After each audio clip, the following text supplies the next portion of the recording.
don't think I've seen anyone in the US do this, or none that are popular have reached my feed yet. Podcaster in India does these, like, he's a billionaire now. The guy I was telling you about, he was trying to build fantasy sports championships. How does one digest all of these potential channels? What are some tips on picking the right channel for whatever customer base that is? Biggest part of sales that, everyone hates. You sort of have your vision set, and then you're not as worried about the audience feedback. That was a challenging one because you're trying to educate so many customers as well, and you're trying to educate the market. How do you think about understanding who the listeners are, how to cater to them, videos of the world, but here's a plan. Yeah. Hey, we can make it more catchy and interesting so they can make edits accordingly. This podcasting space is going to evolve into really creative formats. Start to see that. Hey guys, welcome back to Funds and Founders. Today we have on Pat. Pat, why don't you plug yourself, tell the audience what you're doing. I have this joke where retention's 5 minutes on YouTube. And so I'm like, plug everyone at the end and plug everyone. Yeah, great call. My name's Pat Killoren. I am now the creator and host of a podcast called Lone Startup. So I'm profiling Austin-based founders and getting their origin story. Kind of similar to the How I Built This model, but really focusing on the Austin community. And before this, I was in the startup world across a lot of different industries, from craft beer to blockchain to influencer marketing. So have been in a lot of different kind of go-to-market teams over the years. Nice. Why Austin? Why focus on Austin founders? Yeah, I think when I had the idea of a podcast to really personally get inspired and to want to hear people's stories and start to kind of broaden my own kind of just network in a way, I wanted to focus on Austin because I wanted to combine not only the people I was interviewing, but also the listeners into an IRL type of community. Nice. And nice. so I always thought when I was listening to How I Built This, I was like, Guy Raz is great. I love these stories. It'd be cool if there was an event I could go to and meet some of these people and I'll, and get to ask some of these people a question. So it kind of was inspired from that of wanting to have a more niche community built around the podcast. Nice. And then when you say startup, you're not limiting to tech startups, is my understanding. It's going to be... Yeah, that was another thing, is I didn't want to just pigeonhole myself into tech startups, even though that is my background. And I find those stories interesting, and I still have tech founders on the show.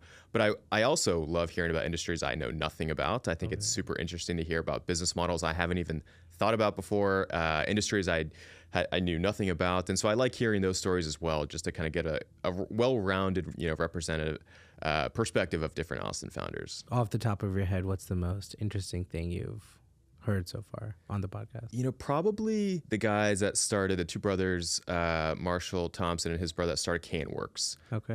If you've ever had a cool digitally printed can from a craft brewery, likely those guys are the ones that printed that design onto the can. Got it. And they're one of the few companies that has this printer that can do this. It's built in Germany.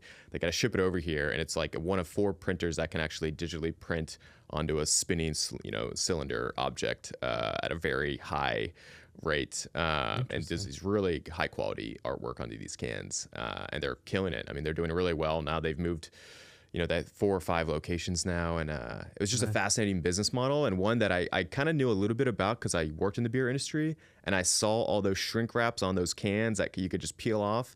And he told me that actually renders the can unrecyclable when you have those shrink wraps on an aluminum can. Is it the glue and stuff or whatever? Right, exactly. And so this not only was a better high quality because it can print directly on the can, but it then makes those cans, recyclable right away. And so I thought that was a fascinating business. Nice, pretty cool. And they're Austin based? They are, yeah. Nice, pretty cool. Wanted to take a step back. So let's talk about your experience. You've done a bunch of GTM stuff, biz dev, sales. Just quickly give us the 5-minute of what your career looked like, and then I'll get your advice on what young founders or startups should do right now in that space.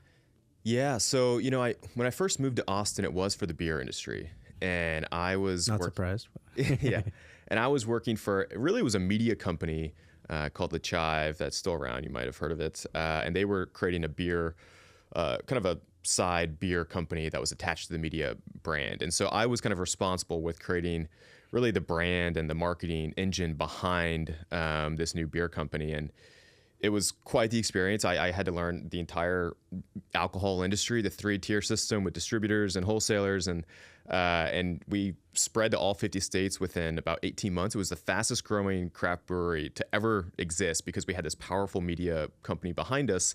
but we went a mile wide and an inch deep, right? And then trying to then have those relationships with those wholesalers across all 50 states and keep that demand coming was really tricky, right? We had a nice shiny object for our built-in customer base, but they tried it once and didn't try it again. And then we kind of lost, okay, who is this beer for? Is it the right price point? Is it the right flavor profile for them? And we kind of learned a lot of lessons about, how to actually market to your customer base for a long period of time and not just for a one purchase, experience. And so it was a really kind of wild ride going through that experience. And at the end of the day, it's a whole nother story of kind of that unwinding. But I had also, during that period, gotten really interested in kind of influencer marketing and using influencers to promote the beer. And I would actually, not legally, but I'd ship a bunch of influencers, pack of beer in the kind of freezer box for them, and they'd, promote the beer, and it did really well. Nice. And I got into influencer marketing. And so when the beer business kind of unwinded, I jumped onto a buddy's influencer marketing company out of Austin at a Capital Factory and was basically the first hire. I wasn't really hired at it. Which company? Paid anything. It was called AdMass at the time. Okay. And that we got funding out of Hearst Media in New York. So I joined, and 6 months later, my girlfriend at the time, now my wife, we moved to New York and worked out of the Hearst Tower for a couple of years and went through another roller coaster of trying to start this influencer marketing company. We were attempting to build basically like a Tinder for connecting brands to influencers. You could swipe left, right, and create a whole algorithm behind it. A lot harder than we anticipated. We ended up, the short story is we ended up getting acqui-hired by a bigger influencer marketing company called Tagger. Okay. And so I was basically brought on to lead their East Coast sales team and to start it from the ground up. They were out of Santa Monica at the time. And so they were like, hey, we love you guys. You have a lot of experience in this industry. You just, started this company yourselves. Be our sales team and create our entire business development strategy. And so did that for 3 years. And then Tagger did actually recently got acquired by Sprout Social about a year ago. Nice. So I had a lot of fun in the influencer space. Eventually burned out a little bit on that and dabbled in blockchain for a couple of years, and also did some very early go-to-market stuff at a couple different companies, one in Belgium and then one out of the United States here. So Sweet. For anyone who doesn't know, when people say GTM, they say go-to-market. What all does that encompass? Yeah, it's just the marketing, sales, product. I mean, it's really the entire, any customer-facing aspect of the business, right? You can kind of even include the engineering team as well, because you're all part of an initial strategy to bring a product to market. So I don't like to pigeonhole it to just sales and marketing, because I think it's bigger than that. I think it's the entire company moving towards a goal of finding product market fit and bringing that product to a market, getting feedback, iterating, building on that, and all the things that, need to take place between sales, marketing, product is all part of that go-to-market fit. So I think it's a pretty broad term in my opinion. Nice.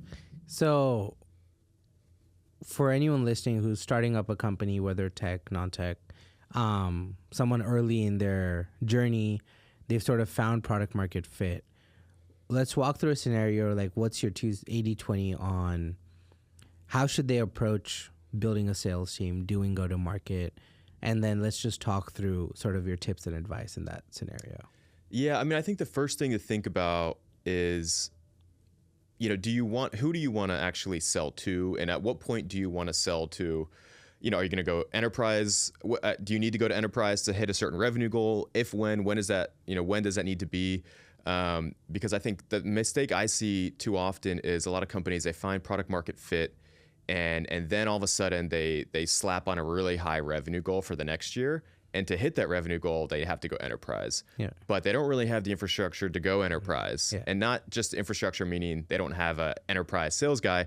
They don't have the legal background. They don't have the product that really isn't quite there. The compliance. Yeah. There's so many factors that go into being enterprise ready. And I think you see the shiny, higher revenue numbers you can make going there. And so after people find product market fit, they kind of skip over mid-market and really learning more and iterating to a point where the product is really excellent, and they jump right into enterprise, and then they get dragged along into very long sales cycles, very custom solutions, and it's very easy to get pulled on long, shiny object trails when you go that route too fast. So my first piece of advice in terms of 80% is to spend as much time in kind of the smaller SMB mid-market phase as you can to learn as much valuable information for the product as you can. Because you might find product market fit, but to be superior to your other competitors, you need a lot more work in those markets to be better. You can't just hire a sales team to do that.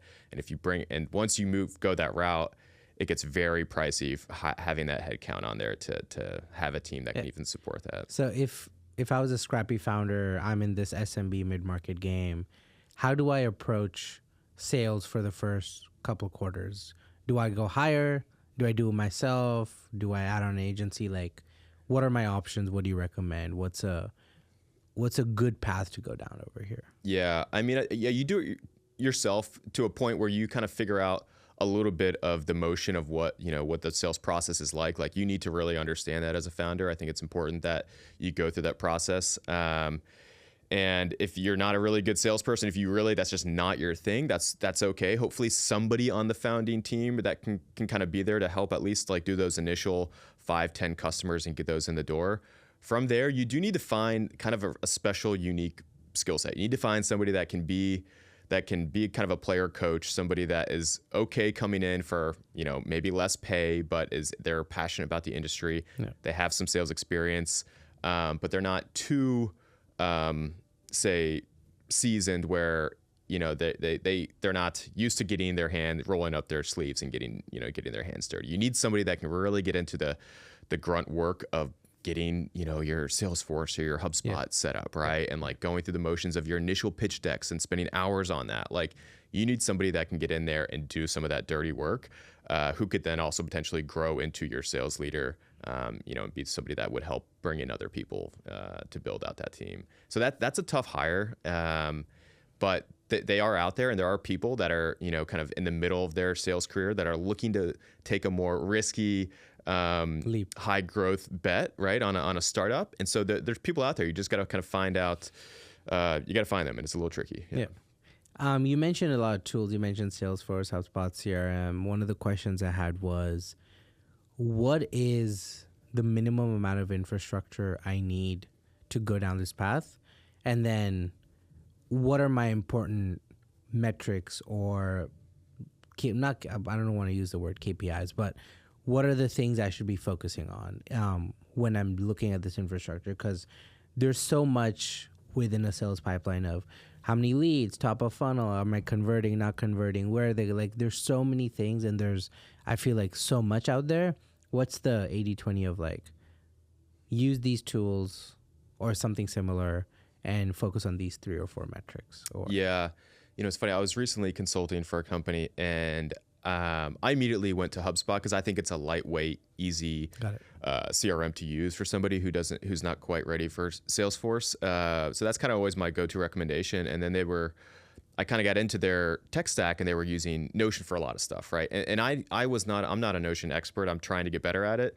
And I didn't realize actually you could use Notion for kind of more pipeline-oriented things. And you can kind of create your own very basic kind of pipeline. But I was actually impressed by how much you could do and how well it actually worked for them at the time. And I was like, you know what? This will work right now. Like, you could use Notion for your CRM for now until you get to a point where you want to have maybe more, customization or more charts and graphs that are easier to have, like a typical sales dashboard, right, that everyone can access. But like it worked for them. And I said, hey, until you actually hire your first salesperson, if you're just founder-led at the moment and this is how you want to organize it, do what works for you, right? Don't create more work for you. Yeah.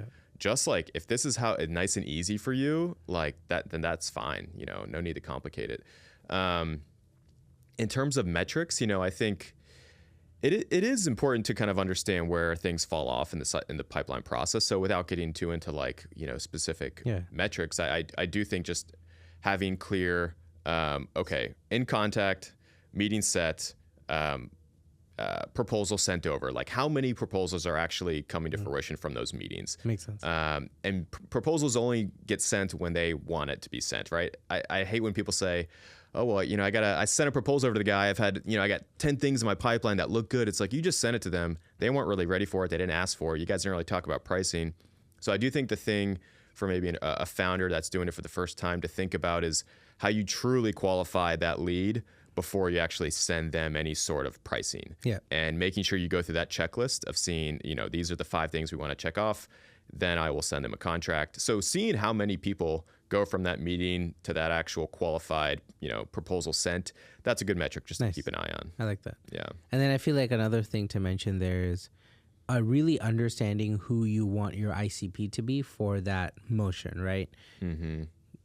Theoretically, everyone could use a tool, but like, are they the person you're trying to target? And I think that comes from more like the job the founder has to do of like really honing down and saying, hey, let's focus on this group and then we'll move on if we don't see whatever traction we want to see there. Yeah, I mean, I think that's a great piece of advice because I think a lot of times you do try to boil the ocean and you'll take a lead wherever you can get it. And I get that because I've been there and it's like, yeah, this guy's not in our ICP and not even remotely in the right industry. But hey, they say they want our product. Let's just sell to them. And sometimes you do need to keep the lights on and you'll take those. But I think it's important to recognize, at least be aware that, hey, this isn't really the middle of the fairway. This isn't what we're trying to test our hypothesis on. Like we'll take the money here maybe if it's an easy win, but don't get dragged along on long journeys with people that aren't in your ICP. And I think that's something that it's a delicate balance you just have to be aware of, and you're constantly have to communicate with the whole team about that too and say, hey guys, we're going to do this project here. It's a really lucrative one. We can close it here. We can get it done. It's not going to be a lot of custom work. We'll do it. But, it's not who we want to focus on. I think it's just important to kind of vocalize that to the team. Otherwise, people are like, what are we doing? We're being pulled in all these a million directions. Like sales team selling this, like product teams doesn't have any idea what we're trying to build. So I think being communicative about who you're selling to at all times and why you're taking certain business and why you're not taking certain business is a really, valuable thing for founders to be aware of. 100%. And I feel like to your point, when you're strapped for cash, when you're bootstrapping, when you don't have like a big round raised, you sort of tend to make decisions to like, okay, how do I keep this going, right? But to your point, it's also important to know that don't stray off the path too much, right? Like have your clear, okay, we're going to do this, get that invoice, and not go down a rabbit hole of like just being their on-call support all the time. Because I've talked to founders where they'll get a couple big customers, but they're taking up so much of the time on just support or questions or like, hey, I need this, I need that. Hey, you didn't give me this, you promised me this or whatever, right? Yep. It's easy to get lost into that. Yeah, totally. I mean, there's been times where I've sold a deal in the past and I just knew it was going to cause a headache, right? It's like the second that closes, you're like, it's a good one, but I just know this is going to cause a lot of strain on the team, and there's been times where I've even pushed back and the founder's like, no, do it. It's a lucrative deal, right? And you just kind of, in your gut, you just know this isn't probably the best long-term bet, win for the company. And it's hard to explain that to people. But I think it's just something with experience you have to kind of go through and figure out. But makes sense. One question I had for you was, when I am reaching out to customers, setting up sales motions and pipelines, there's so many channels, right? Like, there's an infinite amount of stuff. Every time I go to read, they're like, do social, do this, do cold, do this, do like a combination of like touch points here, there, and there. How does one digest all of these potential channels? And what are some tips on picking the right channel for whatever customer base I've decided? How do I go about figuring that out? Because it's really easy for someone to say, no, do cold email, don't do this. No, go make short form content. No, make long form content. Do this, paid ads, whatever, right? There's infinite amount of channels. How do I go and figure that out? It's a tough one, man. I even in Web3, right, when I was in the blockchain space, that was a challenging one because you're trying to educate so many customers as well, and you're trying to like educate the market. So at the same time, you're not only trying to sell and get people to understand your product, you're trying to like educate to the masses what you're even doing. And so that requires a lot of different marketing tactics and sales tactics. And but I think at the end of the day, you do have to pick 2 or 3 channels. how you do it is where they're spending the time. So like, for example, in Web3, a lot of them were spending time on different Telegram channels because everyone's collaborating, right, in Discord. And so like in a new space like that, you have people collaborating with each other on Telegram and Discord. So you kind of need to be there as a sales team. Even though I hated it, and my Telegram was so chaotic and busy, that's where the most productive conversations happened. If I were to hit half those people weren't on LinkedIn, right? So like trying to like do a LinkedIn strategy for prospecting was like pretty, worthless at that point. So yeah, you kind of have to know where they're spending time and try to meet them there. There are obviously like once we went to enterprise in Web3 and started going after like Web2 companies, normal companies that have been around for a while, then our LinkedIn strategy beefed up, right? And we started doing more typical LinkedIn outreach. Nice. But I think even for when I'm starting out, I understand there's probably a degree of cold outreach that works. For a completely new industry like Web3, it was better if you kind of really doubled down on warm leads that you knew were in the space. So doing your research on who's actually even in this space, because a cold outreach isn't going to work for a product that like is so new. People don't even have a lot of ROI and proof that there's something here. You need to find people that are already bought in on this idea. And so doing your research on, okay, who's already dabbling, who's doing pilots in this space, who's doing test examples, like just doing your research on who's even in the same ballpark as you is kind of step number one. Just cold outreaching on random lists is kind of, I think, stupid. Yeah. And I think also with cold outreach, like I've tried it a bunch of times for like my software service company, but I feel like where I've always dropped the ball is really having an offer that caters to the audience I'm cold DMing, right? Like, in my understanding, and I was listening to a podcast the other day where they were mentioning that I just want to be in your inbox so much that when my name does pop up on LinkedIn or somewhere, you're like, oh, I remember seeing an email, and then you go search for that email. Yep. And so like I think there's various like trains of thoughts here on how to approach cold. Yeah. But especially in like the service space, my 2 cents is that if you don't have an offer that the person you're cold emailing doesn't want or doesn't attract them, it's just gonna get ignored. But agreed. I could be wrong. Yeah. And I've always leaned more like I think cold is part of the equation, but I've always leaned more into the hyper sniper focused approach in sales, and that's always done well for me. I look at the biggest deals I've closed and the best wins for the company. They were always the ones that were either, warm intros and I found a way to get that warm intro, or I did a ton of research and I knew exactly who I wanted to target at that company. And I spent, hours crafting the right message. For example, going back to the influencer marketing space, I remember there was this big beauty company and I saw all these influencers they were working with. And so I just popped them into our little software at the time and saw their analytics and their audience demographics. And I said, look, you're working with these people who aren't even reaching your target audience. Like they're actually reaching the opposite of what you want to be reaching. Sure, they like can promote a beauty product and get millions of impressions, but you can show you eyes on. But I was like, those aren't really who you're trying to get engagement from. Yeah. And so like I put together this huge report for them, and screenshot it, sent it to their boss, and she's like, oh my gosh, this is incredible insight. Like we didn't even know this existed. And then that became one of the biggest clients for I think they still use them to this day. So. Nice. I've always leaned into like doing the extra homework for a prospect really pays off. Yeah. The cold is so easy to do, and it's just unless you have a really compelling 3-line sentence email, it's tough to break through. Yeah, makes sense. Sweet. And then the last thing I wanted to ask regarding GTM is, you mentioned hire someone who's willing to take a risk and take a bet, and then they become a sales leader. What does that scaling trajectory look like for a founder who's thinking about sales, setting up a sales team? Are there tips and tricks on when to start hiring, when to add headcount? Is it based on revenue numbers? Is it based on targets? Like, how do I plan and think about setting up that ideal sales team?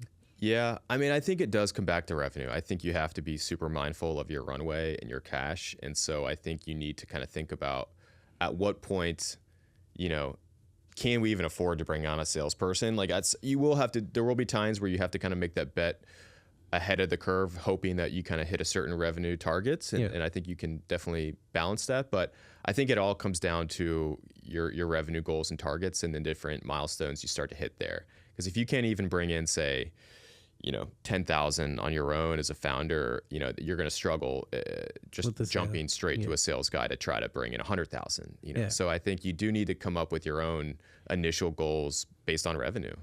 Makes sense. Yeah. If that's what your kind of overall company, objectives. Yeah, for sure. Yeah. I mean, a lot of caveats, but just in general. Yeah. The other thing I think that's always interesting is, as I'm more a product and tech person, I don't understand sales. So even if I do want to get a salesperson, I don't even know how to evaluate them. I don't know how to make sure they're doing their job.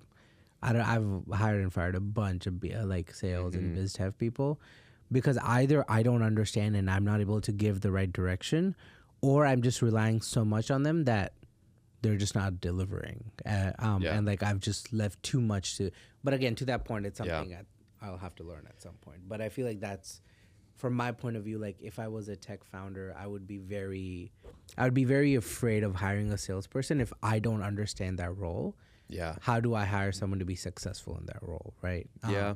But I think I would lean, I'm sure, if I was a founder and I wasn't a sales background, I would try to find some sort of advisor, somebody to help me out on that. If I'm about to hire my first sales guy, I think you get I'd seek out a mentor or somebody, an advisor that can help with the interview process for you as well, and be an extra vetting person. Because I've done that as well, where I've only worked with tech founders, and they said, "Hey Pat, can you just run the hiring loop for this sales guy and at least vet everybody and give us your feedback?" And I think it is good to have a salesperson on the interview during the interview process to make sure you get that lens. 100%. Yeah. Sweet. Shifting gears a little bit, going from DTM sales, your professional background, to lone startup. Why? How? What are you trying to do outside of having what's the overarching mission? And we'll go deeper into sort of that journey. Yeah, I think for me, a lot of the big pivots in my life coincided with the birth of my 2 kids. So my first daughter was born, and I kind of was I'm not really loving this job in the sales world, and I was working at influencer marketing company at the time. So I kind of pivoted, took some time off when she was born, 4 months off, and learned all about Web3. I got really excited about it. I was like, oh, it's a really fascinating world. I was like, this whole other world of finances operating outside of me. I want to learn more about it. So I was really curious, dug in. That was really interesting, right? So I did that for a few years, but realized, I'm not super passionate about it. It's interesting. I like being knowledgeable about these new things emerging, but I don't think it was for me long term. I didn't see myself there 20 years from now. So then I took another step back and was like, okay, what do I want to do? Because I think I've hit my personal ceiling with sales and business development. I just personally don't want to wake up at 50 and be a sales leader. I'm sure a lot of people can do it and they can have a great career. They can, make good money and provide a great lifestyle for themselves. That just didn't feel like my calling. And so I needed to, again, take a step back, reevaluate. And so, I got into a place where I could make it work, where I could take some time off and chase a different passion project. And this podcast, I don't know, I wasn't even trying to start a podcast. I was just trying to get inspired from other founders and kind of broaden my network. And a podcast format's a great way to do that, right? It's an easy way to it's a low barrier to entry. And then I thought, well, if I'm going to do that, and I'm actually going to go out there and talk to these people, I want to do it right. I want to actually create a legitimate brand and community around this, and see if I can create an actual legitimate podcast out of this, and kind of rise above the 3 million podcasts out there. But if I can kind of do something super niche, maybe I have a chance to actually have something that breaks through. And so, I'm still early in this process here. I've only been doing it, 8 months or so, but it's been rewarding, super fun. It's given me a lot of energy. It's kind of scratched that creative bug that I've always wanted to. I actually love going back on the behind the scenes, technical side, and doing all the editing. That's been so fun for me to learn those skills. And, now the next big hurdle is just, how can I make this a real business, right? How can I turn this into a business model that I can, keep doing this for years to come? So that's kind of the next big hurdle for me at the moment. Nice. And then when you're thinking about doing the podcast, how are you thinking about getting guests? How are you getting guests? What's sort of that process like? And just speaking from experience, there's so much administrative. Like thoroughly enjoy having the conversation. I enjoy nothing about podcasting outside of it, because it seems like it's not creative work. It's more administrative. Book a guest, book the place, edit. Let's go look at the edit. How do you cut it up? Titles, thumbnails, all that stuff, right? And then even on the latter part, we were talking about this before we started. There's two trends. There's one where how do I optimize and do clickbait for views and listens, or do I just tell the story the way like I had the conversation, right? Like there's probably some titles I could go and be more clickbaity about. Yeah.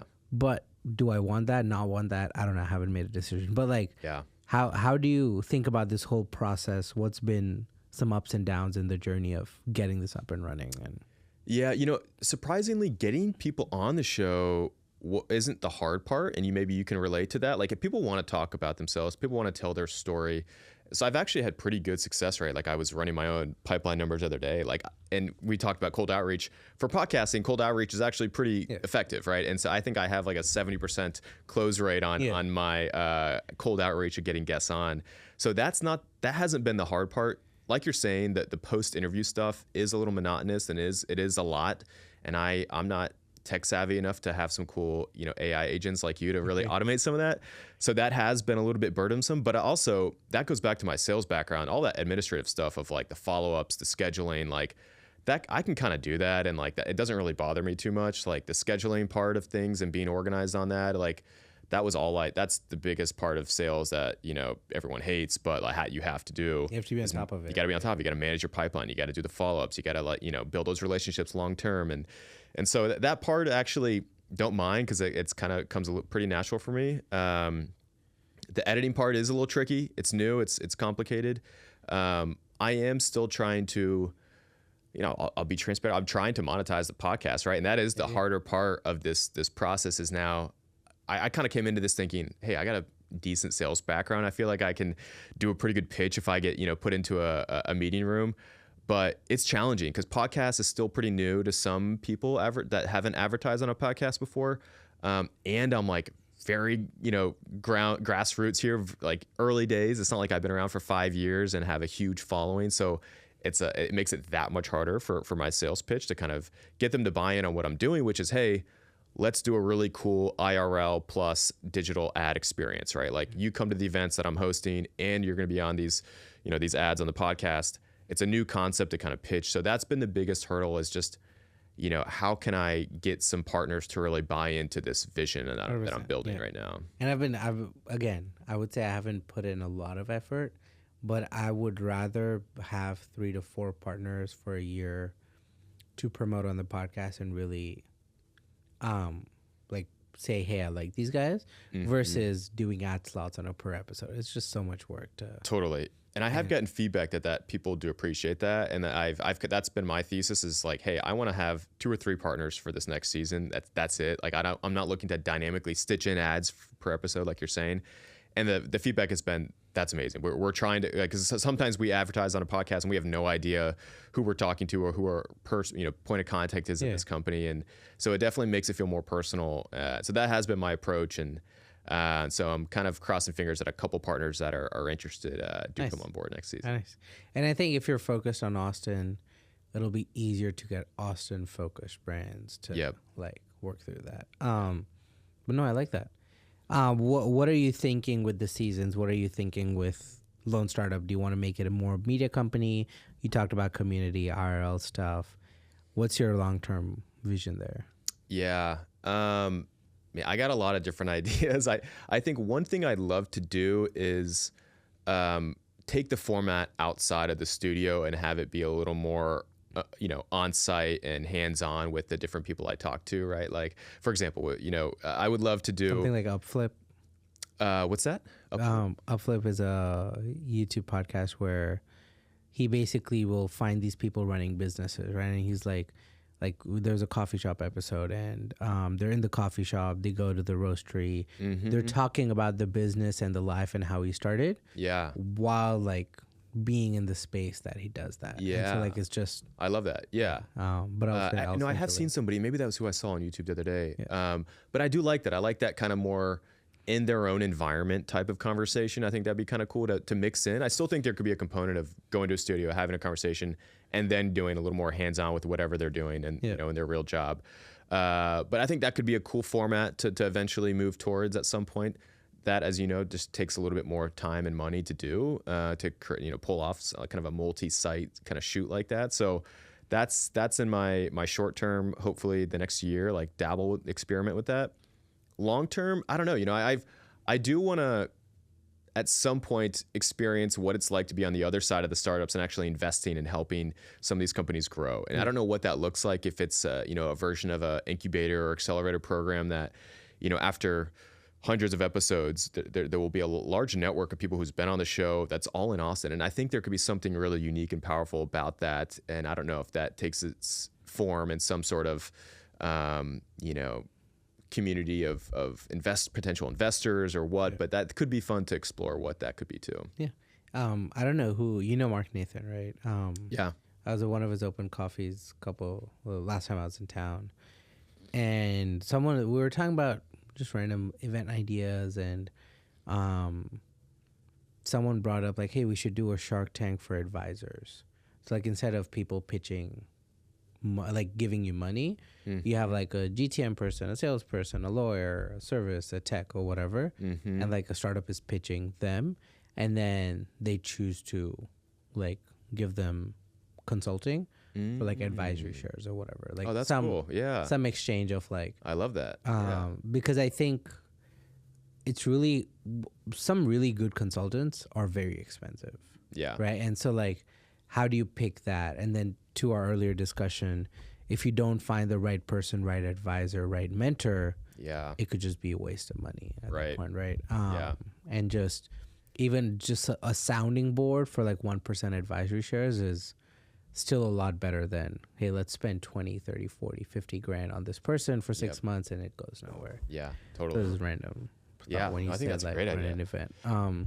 One thing I was going to ask you regarding the podcast is, how do you think about like, I don't know if connection is the right word, but like audience interaction, right? So like, people are listening. How do you think about understanding who the listeners are, how to cater to them? Do you care about, like, if someone says, hey, I didn't like this episode, but I like this episode, are you going to double down? Or do you sort of have your vision set and then you're not as worried about the audience feedback? Because I've been trying to figure out, how do I get more input and be like, hey, what formats are you liking? What are you not liking? Because unless you have thousands of listeners, people aren't like writing in feedback, right? Right. So, yeah. I mean, the first thing I was going to say is I don't have a ton of people giving me direct feedback as much as I would like, right? Like, I'm like constantly trying to, you know, like ask my wife and friends, hey, what'd you think of that episode? Like, just be completely honest. What was your feedback? You know, was it the right tone? You know, was it a good story? And I'm trying to get more feedback there. So anyone listening, if you want to, after every episode, I do try to poll my, you know, the audience and ask them some questions, but I do want to listen to them because I am focused on Austin. And so I don't have a particular like MO in terms of like who I want to have on the show and what kind of story I want to tell. I kind of want that to unfold naturally, and I want it to be a wide representation of different people in Austin. And so if people come to me and say, hey, Pat, you need to have more people in, you know, hospitality or whatever, or like some industry, like, sure, I definitely want to listen and take that into account, because at the end of the day, I want people in Austin to feel like this is their kind of podcast. This is their how I built this, right? This is their version of cool companies being built in Austin. And the reason I was asking is, I've gotten from some friends like, hey, you should do this, hey, you should do that. But sometimes I'm always torn with the fact of, do I just have the conversation the way I want to, or do I optimize for what someone wants to listen to, right? Because one of the reasons I started this was to build relationships, have people, get them in a room, get to know them better, see how we can work together, help each other, and then get some, like, my goal is if even one person gains something insightful from the episode, I think it's worth it. Yeah. But again, I haven't made the decision of, do I then start catering more? Like, even my editors telling me the other day, they're like, hey, we can help you draft some, like, not clickbaity is the word, but he was implying like, hey, we can make it more like catchy and interesting so they can make edits accordingly. And I was like, I get that. I know why you're saying that, but like, I still haven't made the decision of like, do I go that path or not? Yeah, I've been wrestling with that kind of moral dilemma as well, because initially I was like going to take a really hard stance and I was going to be like, I'm not doing any social media. I'm only doing the audio only. I want it to be this like audio storytelling experience that people really sit down when they're, folding laundry or going for a walk and they listen to the podcast and they get the whole experience. I don't want them to see the 5-second clickbait, clip.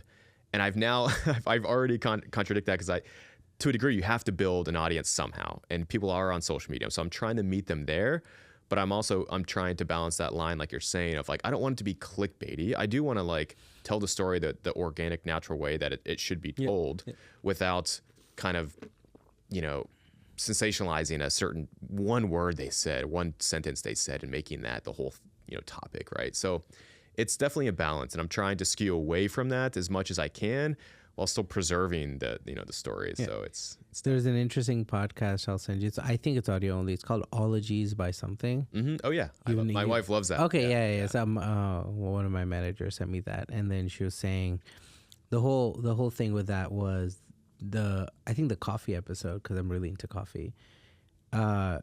She has this person on. They'll talk through something, and then it'll be like an audio switch, and she's like, so what we're talking about here is like this, and this is why this happened, and here's the history, and it'll be like a 3-minute, like a background. Yeah. And then they go back to the conversation. Right. And so like, I really like that sort of, because it's a little different. I'd never heard something like that. So I like that approach of like, here, we're going to talk about something, but there's going to be an audio intersection of like, so here's the context, here's why this is important, here's what you need to know.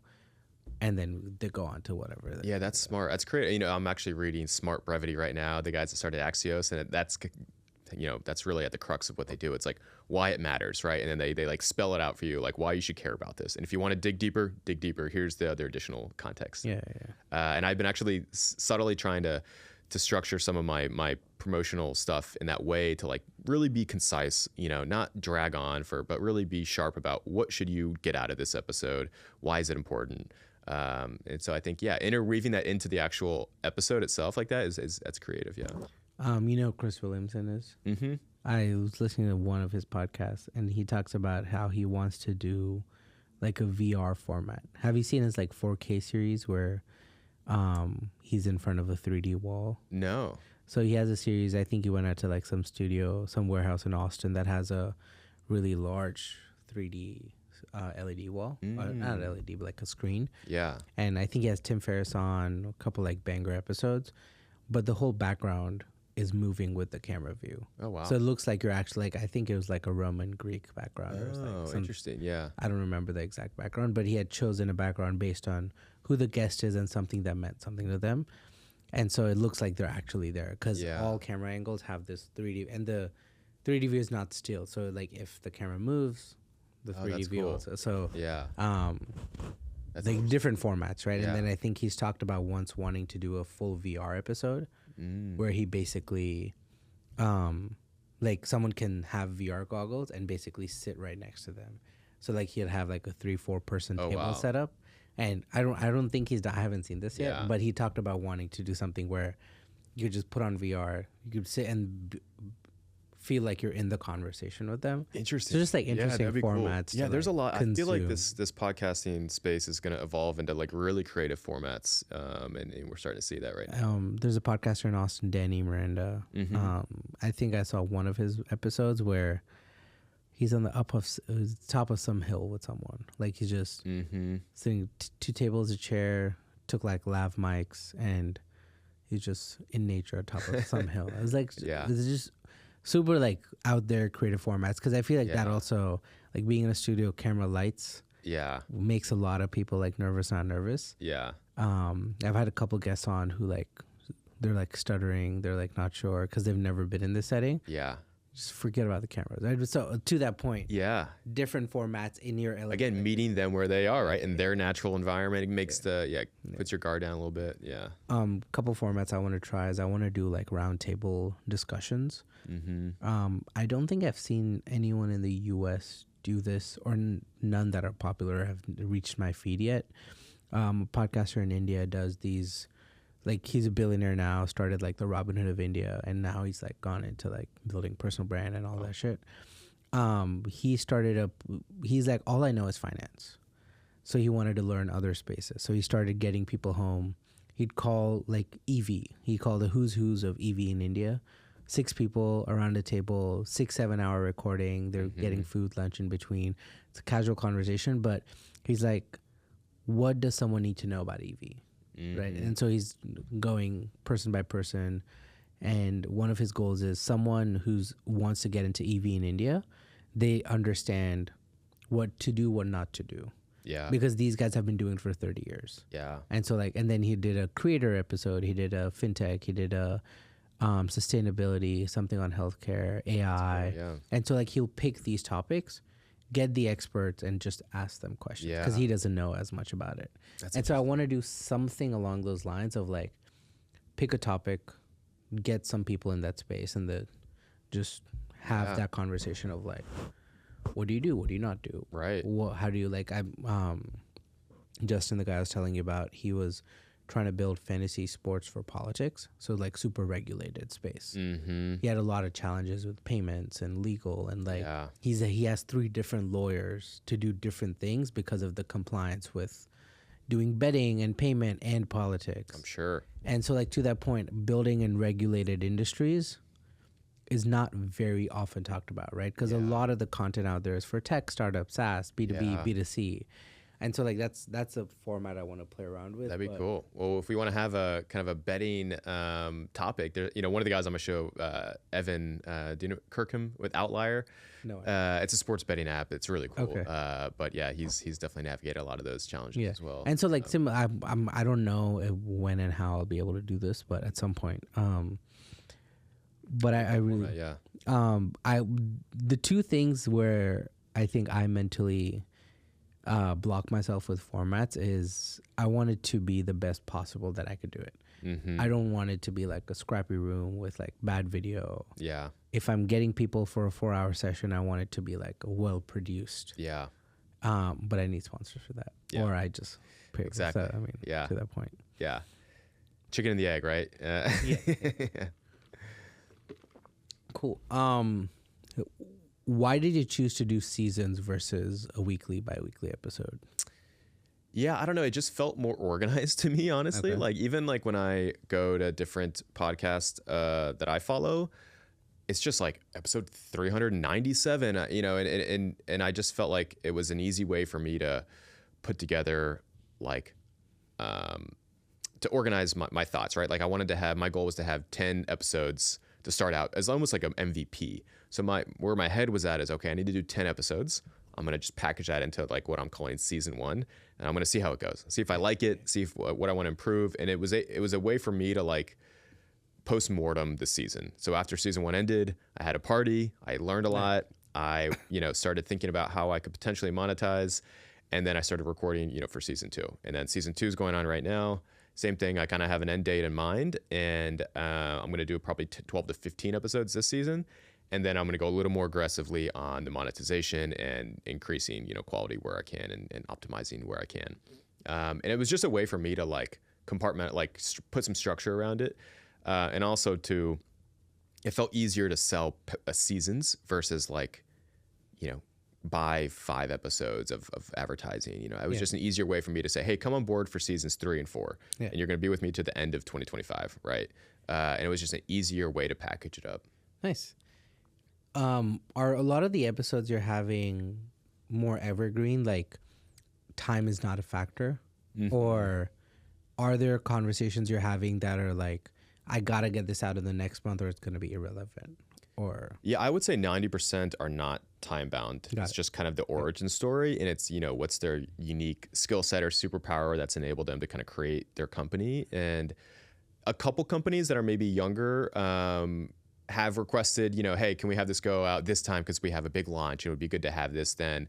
But like the actual episode and content itself isn't really a current event type of focus, so it doesn't really matter. Yeah. Nice. And then are you planning to grow seasons? Like you went from 10. Do you want to, is there a certain number you want to get to on a per season basis, or how are you deciding the number of episodes? Yeah. I mean, I think if I can get to a place where I have 10 to 12 episodes I really like per season. That would be ideal. Are you cutting any episodes or no? Like not actually publishing any? Yeah. Not really. I've done a couple things where I've kind of done like more of a newsletter version of the podcast, where I haven't maybe done full video production, but some I'm not giving the full, production value for. But I'm basically publishing in some shape or form everything that I'm recording right now. Pretty cool. Yeah. I've thought about that. I mean, I always ask the guests, hey, if you want me to cut stuff out, I'll cut it out. I don't. Oh, you mean cutting things from the No, episode? that I've always cut one or two episodes.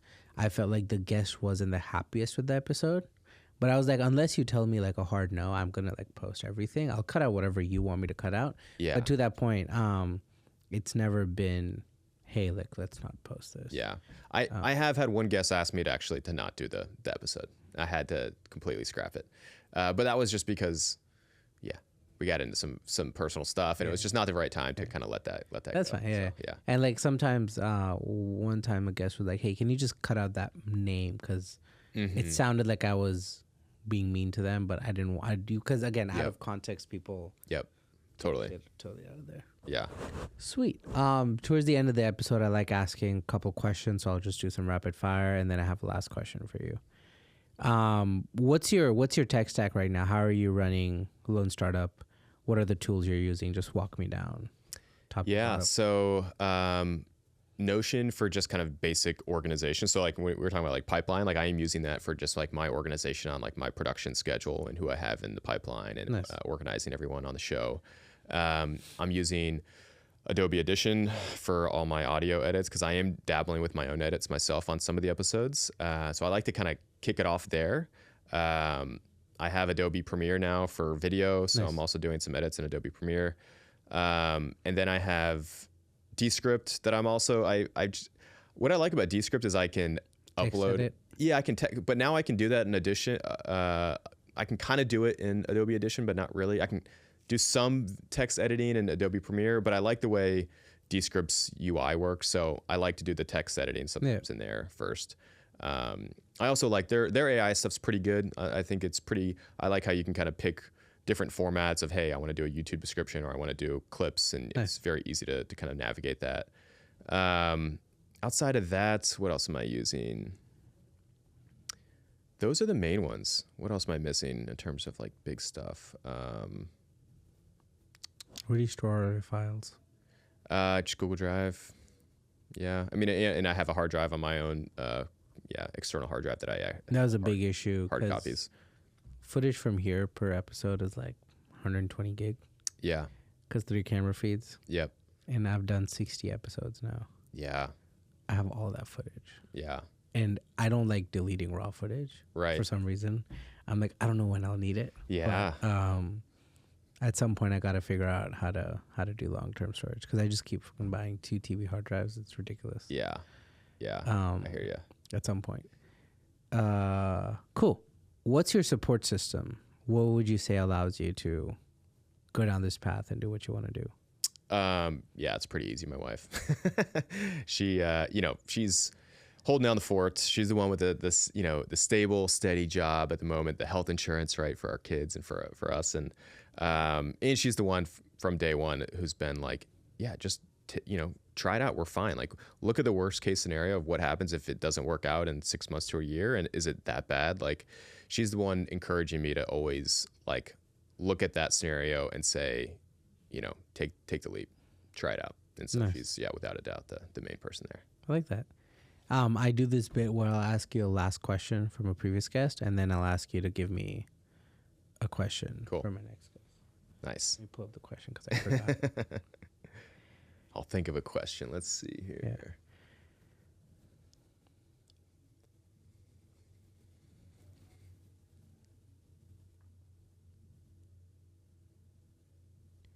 Sweet. Your question is, what is the most interesting thing that you've learned recently? And it could be anything. Most interesting thing that I've learned recently. I mean, I just been doing a lot of because I'm trying to stay lean, I'm starting to do a little bit more of the editing myself. And so I have been doing a lot of the Adobe Premiere courses that I can take online. And so that's been interesting to me because I'm like starting to learn how to do a lot of the video editing. And so it's been super helpful, but also just like it's been really fun to learn how to actually edit video. It's something I've always wanted to do, just like never had the time and or like motivation need to actually really sink my teeth into it. So yeah, that's definitely been probably the most interesting thing I've learned recently. What's your question for my next guest? Question for your next guest? Who I don't even know who is right now. Yeah, I don't no idea who this person's going to be. Let's see. How about... How about if there's one person they could get business advice from and sit down to have lunch with, anybody alive or dead, who would that be and why? Got it. Do you have an answer? For me? Yeah. Man.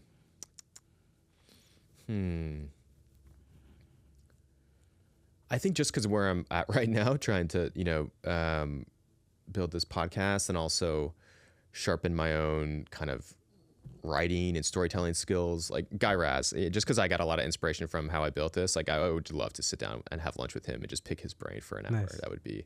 What does he do now? Because I feel like, I don't know if the podcast is super regular, because I used to listen to a lot of it, but I feel like episodes are so sporadic and sometimes they're super old. Like I'll see something posted now that was filmed like 2 years ago, but I have no idea what he's doing. Some cool like spin-off stuff with it. So he's doing like How I Built This Labs, where they like bring on a previous guest and then it's somebody who's like at a startup and they kind of have a nice fun little like Q&A where that person building a similar company can ask for advice, or maybe it's called Advice Line. Yeah.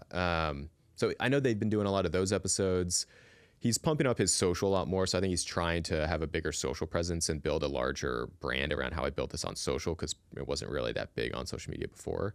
I don't know what else he's doing. I mean, yeah, he's a journalist at heart. So I don't know, maybe he's still doing some other writing stuff. Okay. Yeah. The one thing when you said that popped in my head was, I feel like every founder now is doing a podcast. Like every founder is doing branding and podcast. And like, especially like a lot of the Indian guys I follow who've like built billion-dollar businesses. And it's like, hey, let me start a podcast. Every big creator who has like millions, they're like, oh, let me do a podcast. In my mind, I'm like, if everyone is going to do a podcast, and these are people who already have an audience and distribution, right? Yeah. How do you carve out that niche? How do you like still stay relevant? But again, yeah, I mean, I think it goes TBD, to a lot of what we talked about is like trying to be creative with the format, and being on the cutting edge of that and pushing those boundaries. Because, yeah, I don't have a baked in audience and huge platform to speak about. So I have to be very niche and original when it comes to how I'm thinking about the future of this podcast. So it's a challenge, but I think it's a fun industry to be in. Yeah. Sweet. Yeah. Where should folks reach out? Anyone you're looking to connect with?